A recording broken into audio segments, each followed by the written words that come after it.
High সবাইকে। আজ চলে এলাম একটা নতুন কেকের ভিডিও নিয়ে। এটা ছিল একটা 2 টায়ারের কেক, 2 পাউন্ডের, আর পুরোটাই ভ্যানিলা ফ্লেভারের ছিল। তোমরা যারা হোম বেকারস আছো, বিগিনার্স, তাদের জন্য এই ভিডিওটা কিন্তু আজকে খুব হেল্পফুল, কারণ এই ভিডিওর মাধ্যমে আমি কিছু টিপস তোমাদের সাথে শেয়ার করব। তো স্কিপ না করে পুরোটা কন্টিনিউ করো। নাম্বার 1 টিপস হলো, প্রথমে আমি বললাম যে এটা 2 টায়ারের 2 পাউন্ডের কেক, তাই জন্য আমি 1 পাউন্ড করেই দুটো মোল্ডে কেক করেছি।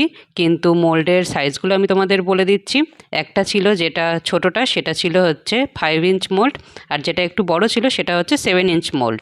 নাম্বার 2, প্রথমেই তোমরা কেকটাকে ভালো করে কাট করে নেবে, আর তাতে সুগার সিরাপ দিয়ে ময়েস্ট করে তারপর ক্রিম দেবে লেয়ারে লেয়ারে প্রত্যেকটাতে ভালোভাবে।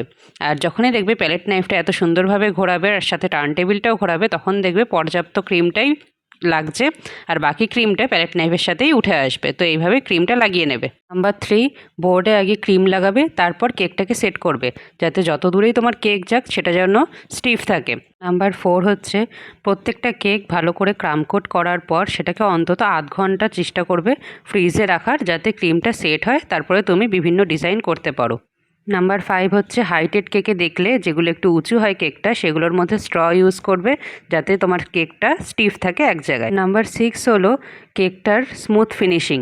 তোমরা দেখবে যে কোনো জিনিসই আমরা যদি সুন্দর ফিনিশিং দিই, সেটা সবার চোখে হাইলাইট হয়।